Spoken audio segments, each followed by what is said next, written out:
Dear brothers and sisters, I welcome you all to hear and see this video message. In this video, I am going to explain, can Indian democracy be saved? BJP government yield democratic recession in India. Content for this video I given in the description through my blogspot Shadow Cabinet of India. You can go through and study. Modi ji can't make India a great power because government packed intolerance is tearing the country apart now.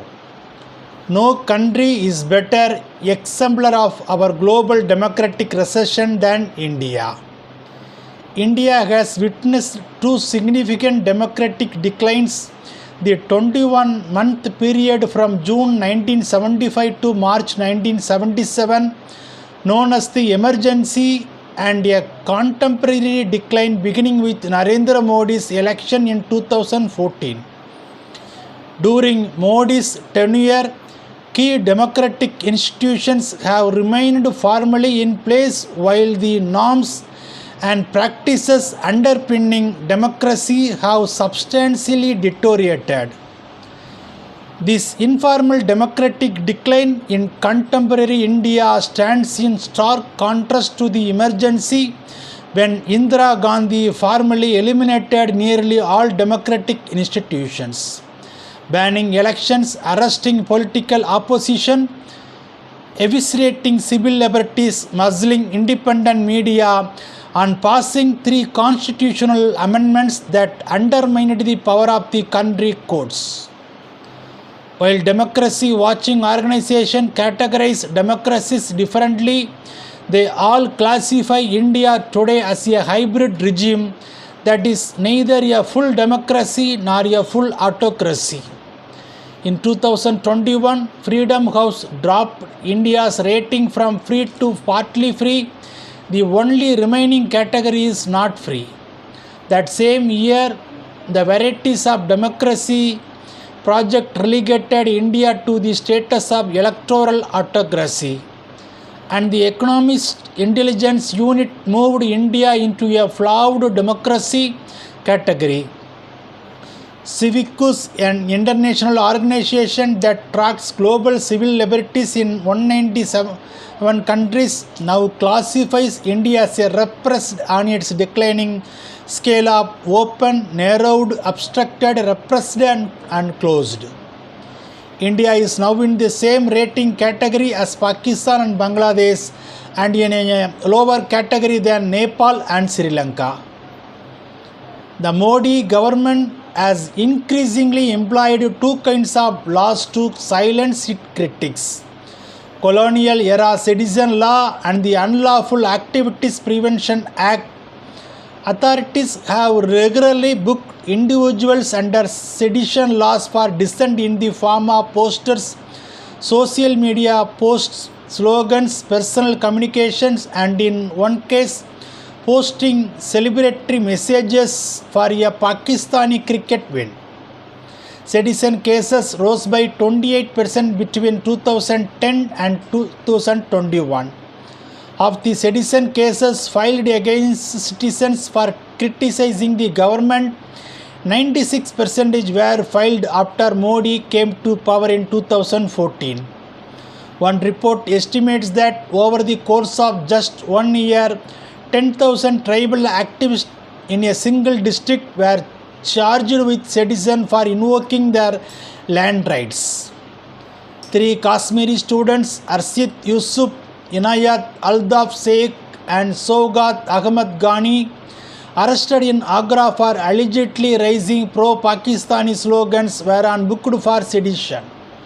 The sedition law will be invoked against those celebrating Pakistan victory against India in the 2021 T20 World Cup match. They were accused of raising pro-Pakistan slogans in the wake of an Indian-Pakistan T20 cricket match and posting celebratory messages on social media after Pakistan victory.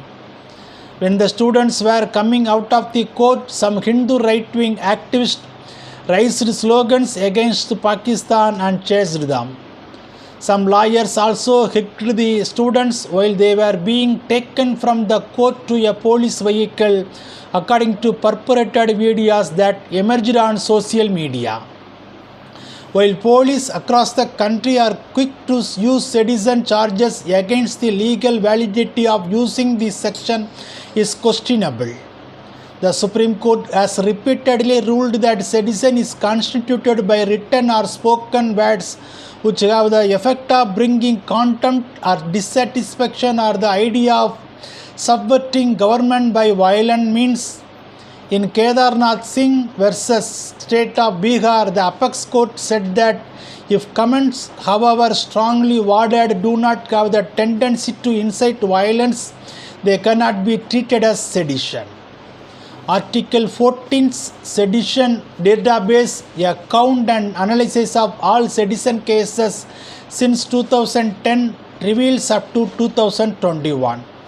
In this, 65% of nearly 11,000 individuals in 816 sedition cases since 2010 were implicated after 2014 when Modi took office.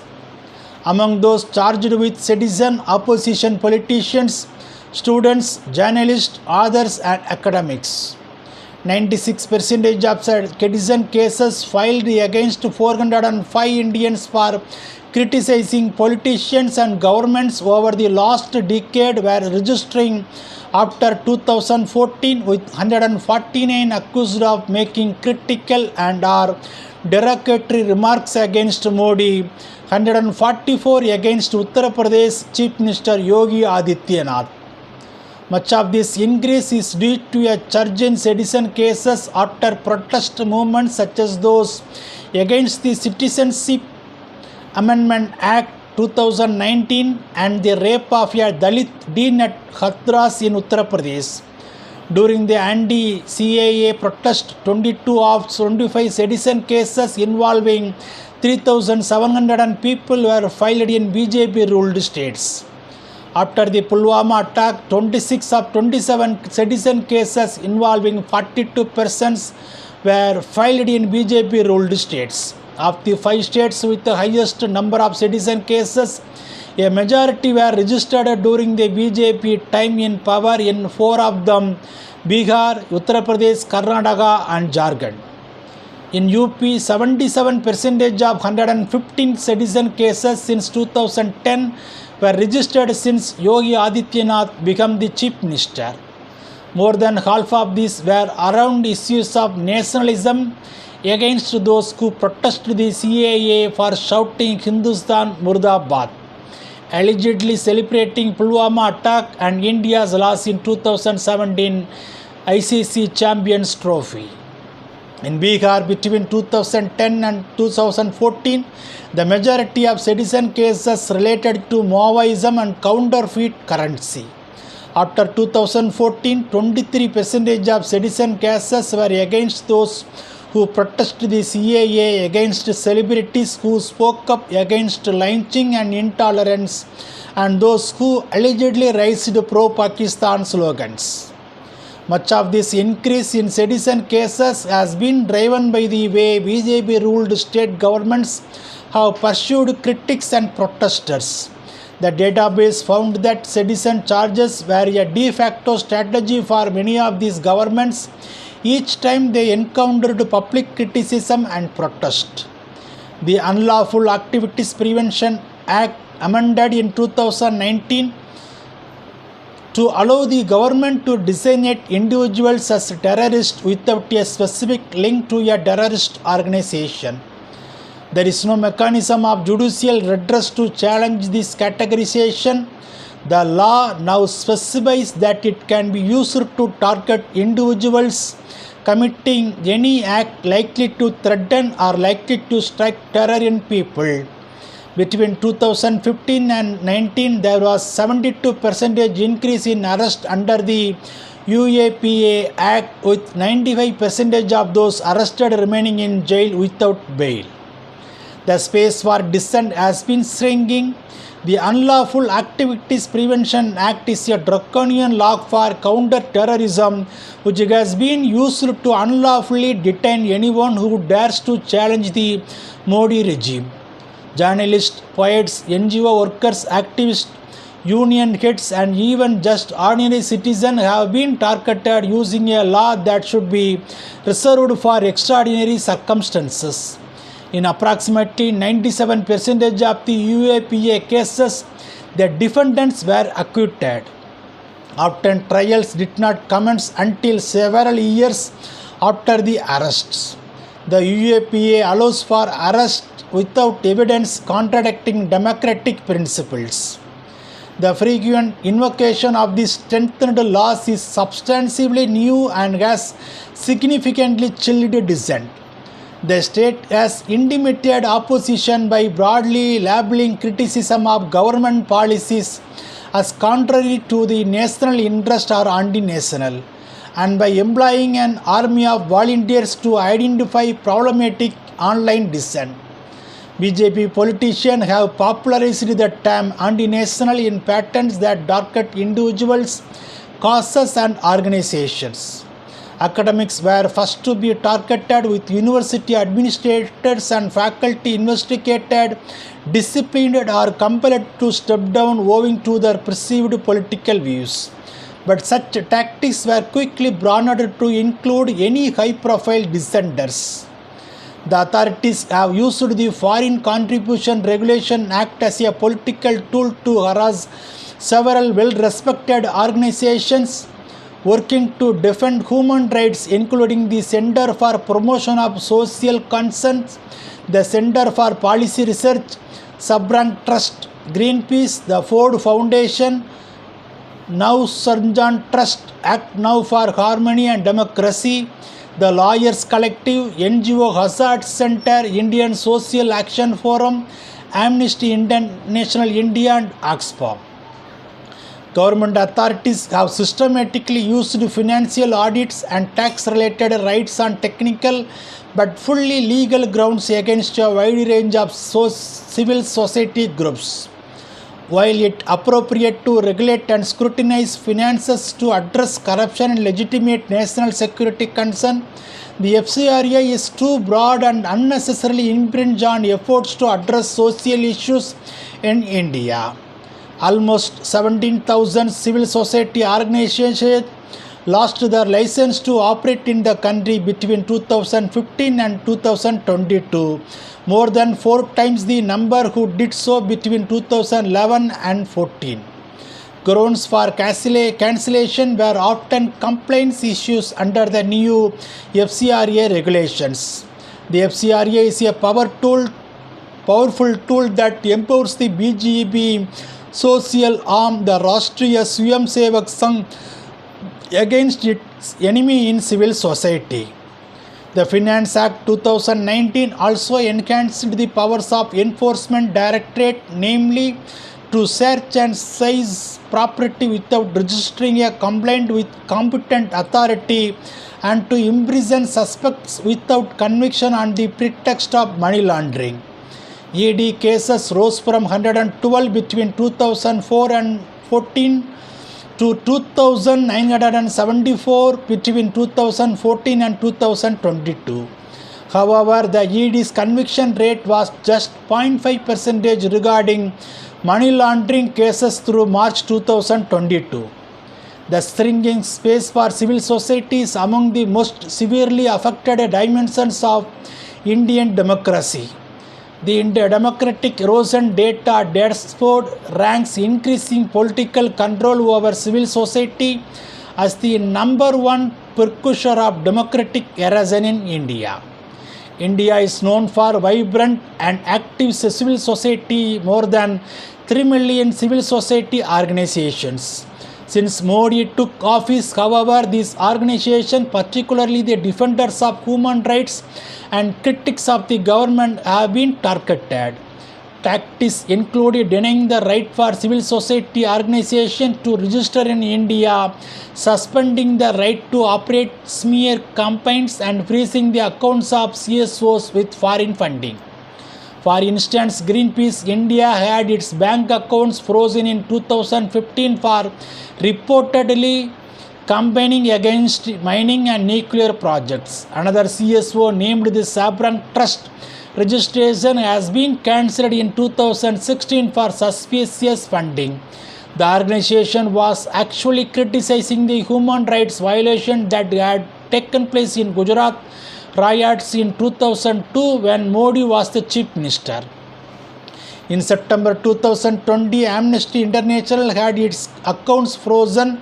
Amnesty regularly reports on issues like the government crackdowns on non-violent protest and the detainment of political leaders and journalists in Kashmir. The organization claims that prior to the freezing of its accounts, it was already being subjected to systematic attacks by the government.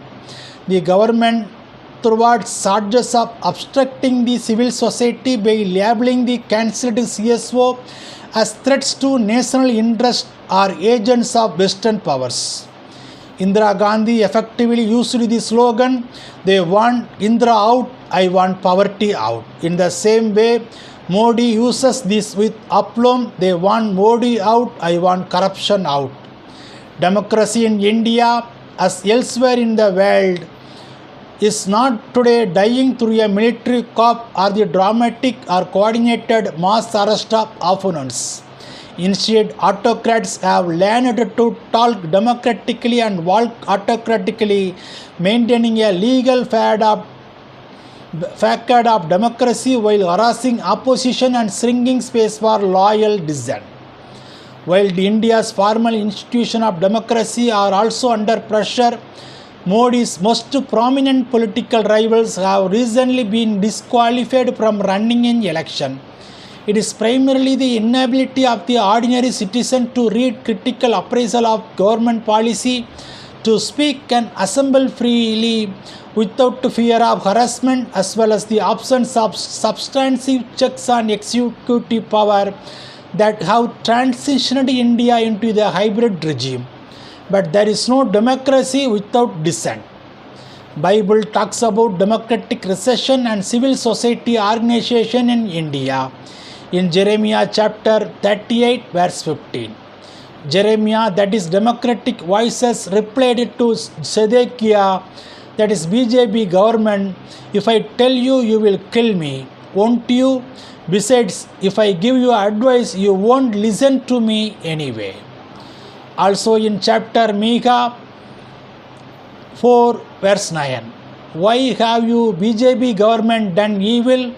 Is there no king in you, or your counselors, that is civil society organization and NGOs, destroyed? As your counselor perish, so that anguish grip you like a woman in labor." Also in Daniel chapter 4 verse 27. "Therefore, O king, that is BJP government, let my, that is civil society organizations and NGOs counsel be accepted to you, and break off your sins by practicing righteousness and your evil deeds by showing mercy to the poor. Perhaps your tranquility will long, that is even 19th Loksabha after 18th Loksabha continue." Also in Exodus chapter 18 verse 9. "Now listen to me and lift me, that is democratic voices, give you a word of advice, and may God be with you. You should continue to be the people's representative, that is BJP coalition government on 18th Lok Sabha before God, bringing their disputes to Him. God will help you if you follow my advice." Also in Proverbs chapter 11 and verse 14 and Proverbs chapter 24 verse 6. "For lack of guidance a nation falls, but victory that is democratic is won through many advisors. And in abundance of wise counselors, that is civil society organization, there is victory and safety." Amen for India.